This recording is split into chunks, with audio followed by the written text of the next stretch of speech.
এক সাহাবী এসে বলে, হুজুর আমি কি বিয়ে করব না? আমার কি বিয়ে করা লাগবে না হুজুর? রাসূল বলেন, অবশ্যই বিয়ে করা লাগবে। আমি বহু মেয়ে দেখলাম, কেউ আমার চয়েসই করে না, কেউ আমাকে চয়েস করে না, কেউ আমার সঙ্গে বিয়েতে আসতে চায় না। আমি বিয়ে করতে চাই হুজুর। রাসূল বলেন, কে বলেছে তোমার বিয়ে হবে না? তোমার বিয়ে হবে, এই মদিনার সবচেয়ে সুন্দরী নারীর সাথে যাও। সাহাবী বলেন, হুজুর যেহেতু আপনার মুখ থেকে বের হয়েছে বিয়ে হবেই আমার, মেয়েটাকে? রাসূল বললেন, এই মেয়েটা হচ্ছে মদিনার সবচেয়ে সুন্দরী নারী ইবনে ওহাবের মেয়ে। হুজুর তাহলে কোন দিন হচ্ছে বিয়া? তুমি যাও প্রস্তাব নিয়ে আসো, প্রস্তাব দিয়ে আসো। হুজুর প্রস্তাব যে দেব মুখে বলবো না, একটু লিখিত করে দেন, মজবুত হোক। সুবহানাল্লাহ বলবেন না? বিয়ের আগ্রহ দেখেন। রাসূল লিখিত করে দিলেন।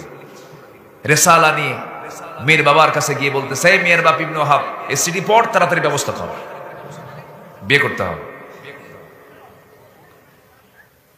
আমার নবীজির পাঠানো সেই রেসালা মেয়ের বাবার হাতে যখন হস্তগত হয়ে গেল, সাহাবী এত আনন্দিত হলেন যে তিনি প্রকাশ্যেই বলে ফেলেন, আহা, রাসূল শুধু আমার খবর রাখেন, আমার মেয়েটার খবর পর্যন্ত তিনি রাখেন, আমার মেয়ের বিয়ের চিন্তাও তিনি করেছেন। কিন্তু ছেলেটার দিকে তাকায় দেখে কালো ছেলে, মেয়েটা হচ্ছে সুন্দরী মেয়ে, সুন্দরী মেয়ে। তিনি বলে ফেললেন, শোনো, আমি তো আমার মেয়ের সঙ্গে তোমাকে বিয়ে দেব, কিন্তু চিন্তায় পড়ে যাচ্ছি কেমন করে বিয়ে দেব। আমার মেয়ে তো সুন্দরী, যদি মেয়েটা পছন্দ করে বিয়ে হয়ে যাবে আমার কোনো আপত্তি নাই, দেখি আমার মেয়েটা কি বলে। ভিতর থেকে দেওয়াল ঘেঁষে ঘেঁষে সমস্ত কথাগুলো মেয়েটা শুনে নিয়েছে। এবার মেয়ের বাপ সামনে গিয়ে বলে, মা, একটা ছেলের প্রস্তাব আসছে, বিয়ে, রাসূল তাকে পাঠিয়ে দিয়েছেন। মেয়েটা কান্দে। মেয়ের বাপ বলছে, মা, তোমার কান্নার হেতু বুঝেছি, বিয়ে হবে না, যাও, বিয়ে দেব না। মেয়েটা আরো কান্দে। এবার বলছে মেয়ে মুখ ফুটে, বাবা, বুঝতে ভুল করেছ, বুঝতে ভুল করেছ। এই জাগতিক জীবনে যদি কোনো বিয়ে হয়, আমার নবীর পছন্দ করা সেই ছেলে ছাড়া আমার জীবনে আর কোনো দ্বিতীয় বিবাহ হবে না। বাপ খুশি হয়ে বাইরে এসে বলছে, ও সাদ আল্লাহ সুলাইমি, আমার মেয়ে কবুল করেছে, আমার মেয়ে রাজি হয়ে গেছে, আমিও রাজি হয়ে গেছি। সাদ বলে, আমিও তো রাজি। মানলেন দৌড় নবীর দরবারে। রাসূলকে লক্ষ্য করে বলছেন, ইয়া রাসূলুল্লাহি, ইয়া হাবিবাল্লাহি, আজকে আমি সফল হয়েছি, আপনি আমার জন্য টার্গেট করেছেন, সব ঠিকঠাক হয়ে গেছে, মেয়ে রাজি, মেয়ের বাপও রাজি, আমিও রাজি, আপনি আমার বিয়ে দেন তাড়াতাড়ি। রাসূল বলেন, বিয়েতে দেব, টাকা পয়সা আছে নাকি? হুজুর টাকা পাইবেন কোথায়? টাকার দায়িত্ব যদি আমাকে দিয়ে দেন আমার জীবনে বিয়ে হবে না। অতএব আপনি যখন বিয়ের দায়িত্ব নিয়েছেন, আপনি টাকাটা দেন, আমি বিয়ে করি। সুবহানাল্লাহ বলবেন না? আমার নবীজি কত ফ্রি ছিলেন। আমার নবীজি খোলা মনে সবার সঙ্গে কথা বলেছেন। অবল, বৃদ্ধ, বনিতা, সব ধরনের মানুষ আমার নবীর কাছে শেল্টার পেয়েছে। কালো মানুষকে রাসূল কালো বলে সম্বোধন করতেন না। অসুন্দর মানুষকে দেখি অসুন্দর বলে সম্বোধন করতেন না। তাই যদি হতো, বর্ণবাদী বৈষম্যের নেতা আমরা নেলসন ম্যান্ডেলাকে বলি, কিন্তু আমার নবী হলেন মদিনার ইমাম। আর সেই মদিনার মসজিদের মুয়াজ্জিনকে বলেন বেলাল। একটা বিশ্বের সেরা সুন্দর মানুষের পাশে কালো বেলালকে মুয়াজ্জিন বানায় দিয়ে রাসূল বুঝায় দিলেন, ধলা কালো এটা সমাজের কোনো শ্রেষ্ঠত্বের কোনো মানদণ্ড নয়। আল্লাহ নিজেও বলেছেন, ইন্না আক্রামাকুম ইনদাল্লাহি আতকাকুম, তোমাদের মধ্যে সেই লোকটাই সবচেয়ে বেশি সম্মানিত, সে যদি সে কালো হয়, কিন্তু সে যদি আল্লাহকে ভয় করে। জোরে বলি সুবহানাল্লাহ। আমার নবীজি ওই সাহাবীকে বললেন, ও সাহাবী, টাকার দায়িত্ব আমাকে যখন দিলে, ঠিক আছে, দেখি নোমান এদিকে আসো, আমার জামাই ওসমান এদিকে আসো। 200, 200, 400 দিরহাম হাতের মধ্যে তিনি নিয়া বললেন, সাদ, এই যে দিরহামগুলো দিলাম, টাকাগুলো দিলাম, যাও নিয়ে চলে যাও বাজারে, তোমার বিয়ের বাজার সম্পন্ন করো। আগামীকালকে তোমার বিয়ে হয়ে যাবে। বিয়ের বাজার করতে গেছেন। বিয়ের বাজার করতে নিয়ে হঠাৎ করে তার কানে একজন সাহাবী এসে সংবাদ দিচ্ছে, ওরে সাদ, বিয়ের বাজার তো করতে এসেছে, তুমি কি জানো যুদ্ধের ডাক চলে এসেছে?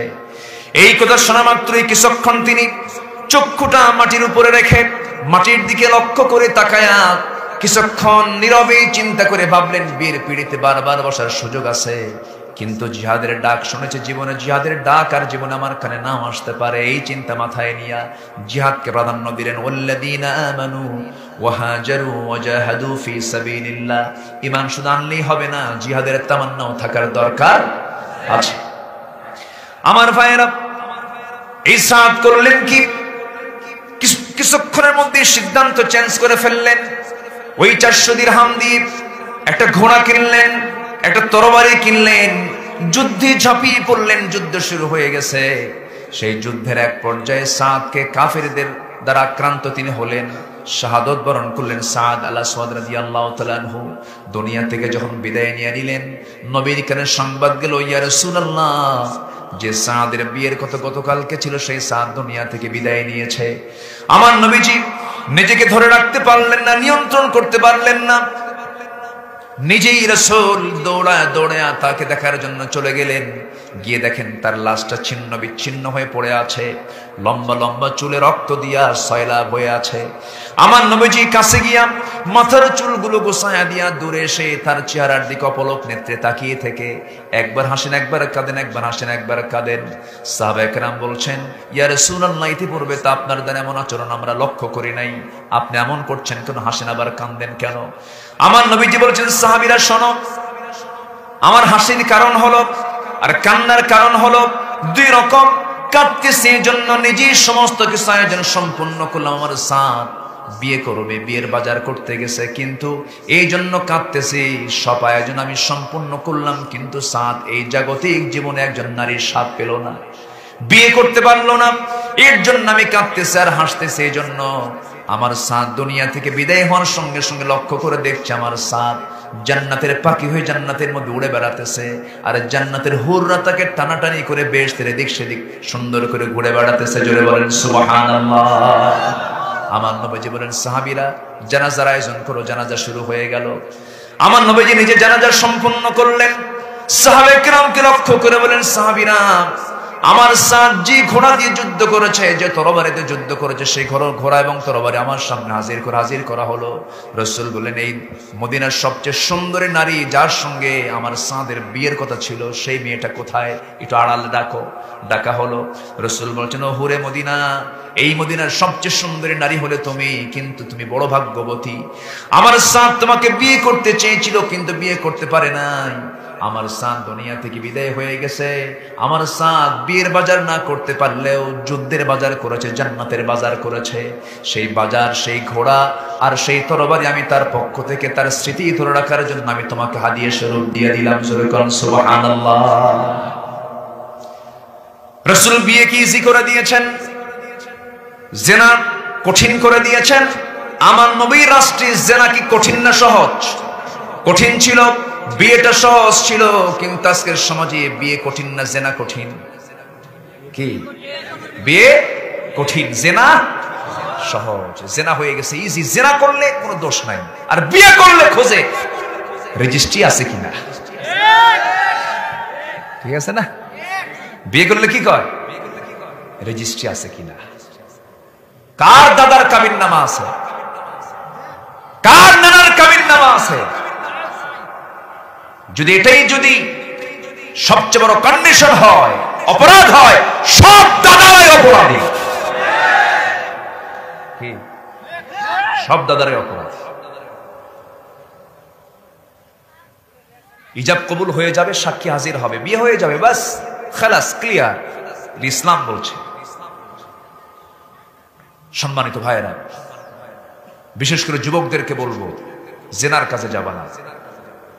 জেনা তোমাকে দুঃখের দিকে নিয়ে যাবে, কষ্টের দিকে নিয়ে যাবে। আল্লাহ কবুল করুন সবাইকে ইমানটাকে ধরে রাখার। জোরে বলি আল্লাহুম্মা আমিন। যখন কেউ জেনা করে তার কি ইমান থাকে? ইমান থাকে। এই জন্য ইমান এনেছি আমরা। ইমানটাকে লালন করতে হবে, ইমানটাকে ধারণ করতে হবে, ইমানটাকে নষ্ট করা যাবে না। অনেকে আছে শুক্রবারেও জুমার নামাজে যায় না, 5 ওয়াক্ত নামাজও পড়ে না, কিন্তু ঈদের দিন আসলে পরে প্রথম কাতারে হাজির হয়। আসতে বলবেন না, আছে না নাই? আবার ওই দিক দিয়ে সাফার দিক থেকে কারা ফার্স্ট? ওরাই ফার্স্ট। নামাজ নাই, কিচ্ছু নাই, কিন্তু সাফা আছে 16 আনা। আছে? আমার বন্ধুগণ, দুনিয়াতে চাপা খাটাতে পারবেন, দুনিয়াতে শক্তি খাটাতে পারবেন, জোরপূর্বক সব কিছু করতে পারবেন, কিন্তু সেই দিনের আমলনামাটা এত কঠিন হয়ে যাবে। আল্লাহ তাআলা যাররা শব্দ উল্লেখ করেছেন, ফামান ইয়া'মাল মিসকালা যাররাতিন খায়রান ইয়ারাহু ومن يعمل مثقال ذرة شرا يره।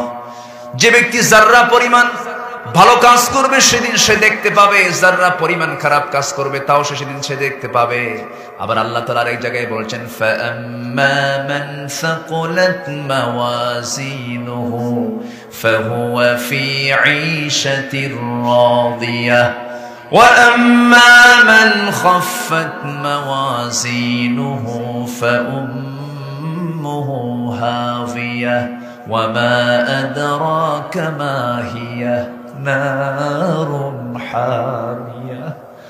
যে ব্যক্তির আমলনামাটা ভারী হবে, নেক আমলনামাটা সেই জান্নাতে চলে যাবে। নেক আমলনামা যার পাতলা হবে সে হাবিয়া নামক জাহান্নামে চলে যাবে।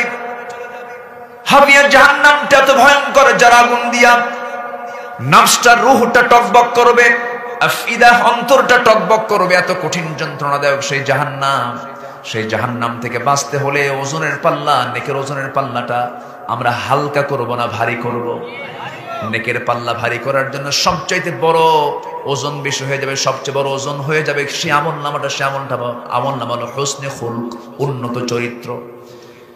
উন্নত চরিত্র যদি হয়, তুমি যুবক, তোমার সামনে সুন্দরী নারী ডিসপ্লে করে তোমার সামনে দাঁড়ায় আছে, তুমি তাকাবা না। 1000 রাকাত নফল নামাজ পড়লে যে সওয়াব হতো, তুমি যে তাকাও নাই, তারা চেয়ে বেশি সওয়াব আল্লাহ পাক তোমার আমলনামায় দিয়ে দিবে। তুমি 1000 রাকাত হাজার দিন নফল রোজা রেখেছ, সুন্দরী নারী তোমাকে কুপ্রস্তাব দিচ্ছে, জানার দিকে ডাকতেছে, তুমি সেই দিকে যাও নাই। আল্লাহকে ভয় করেছ, হুসনে খুলক, উন্নত চরিত্রের কারণে আল্লাহ রাব্বুল আলামিন 1000 দিন নফল রোজা রেখে যে সওয়াব তুমি কামাই করতে, তার চেয়ে বেশি সওয়াব আল্লাহ পাক তোমার আমলনামায় দিয়ে দিবেন।